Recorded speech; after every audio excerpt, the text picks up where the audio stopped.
Greetings. My name is Bridget Wells, and I want to talk to you about my program that I analyzed. A reading and writing program that is currently being used in my district is Wit and Wisdom, which was published in 2016. Wit and Wisdom was created by this nonprofit company named Great Minds. They also created Eureka Math. Wit and Wisdom is a K through 8 English curriculum, and it integrates ELA with social studies. They also have math programs and science programs as well.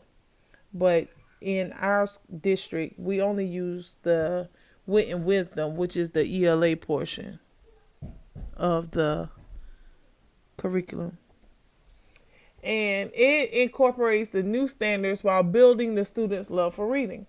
With each grade level, there are 4 different modulas.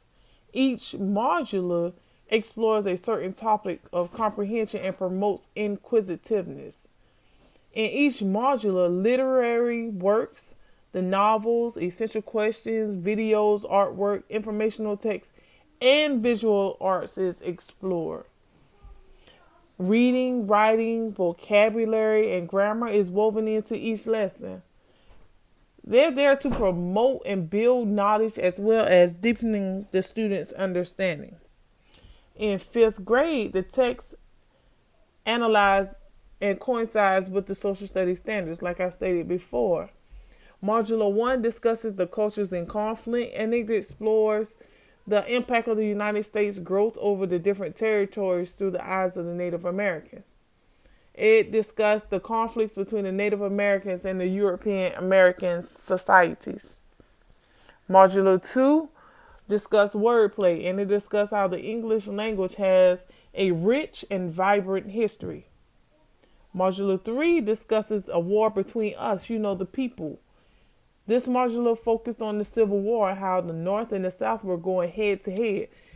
It talks about slavery and the transformation of American history through the eyes of young soldiers. Module 4 discusses breaking barriers. This module focused on how the athletes, and preferably the African American baseball athletes, overcame adversity and barriers due to race, culture, gender, and class. Wit and Wisdom requires a very rigorous level of thinking. It also requires a lot of teacher preparation. The program engages the students into repeated reading as well as close reading. It requires the students to build endurance when it comes to reading.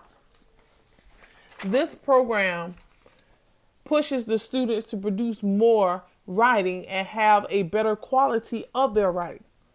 In our textbook, Sosa says that one intriguing characteristic of the human brain is its ability to integrate and seemingly disconnect activities going on in specialized areas of the brain into a unified whole. Reading is one of the newer developments of humans. There are 3 stages of learning to read. The first stage is the pictorial stage. And this stage is when the student's brain photographs the words and adjusts the alphabet shapes visually. The second stage is the phonological stage. And this stage is when the brain takes the letters and makes them into sounds. The final stage is the orthographic stage. And this is when the child can fluently recognize the words. Fluency. Each one of those different phases ignites brain circuits. If it's actively engaged and ignited, the circuit can then consolidate into the left hemisphere of the brain. Alvarez, which was a website that I was on, talked about how our brain is not wired to read. Written language is an invention that, in other words of the poet Francisco de Quevedo, allow us to listen with our eyes to the deceased.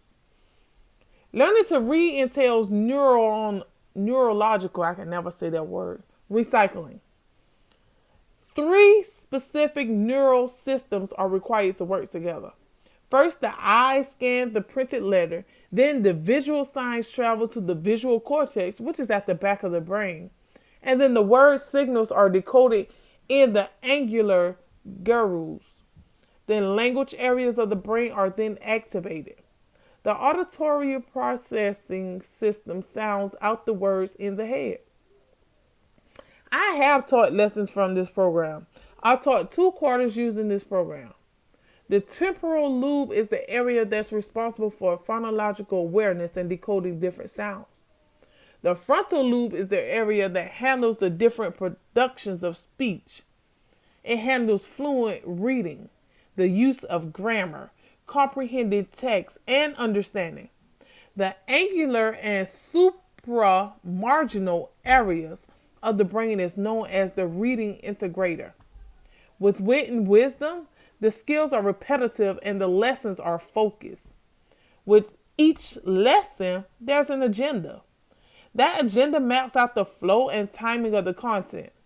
In the agenda, there's a welcome, a launch, something called learn, something that is called land, where you land the content, you wrap it up, and then you go into your grammar and convention skill. The launch of the lesson includes the vocabulary. This part of the lesson appeals to the temporal lobe of the brain. The conventions part of the lesson appeals to the frontal lobe of the brain. And the curriculum is designed for collaborative learning altogether. Based on the insights from my analysis, I can conclude that this reading curriculum is a curriculum that provides the students with a resonant content. It comes with all types of novels. The students use these specific novels to learn and value reading because they can connect to these different novels. The one that my students loved the most was Bud Not Buddy. They loved that story because they could connect to it. They use that same text that they're reading to master writing, to master speaking, to become a great listener, to master the grammar and the vocabulary. This curriculum builds the students' knowledge. It integrates text-dependent questions. It integrates writing instruction and text-enriched vocabulary. This wit and wisdom provides the educator with formative assessments to assess the students on. And it provides the students with the type of routine for the lesson.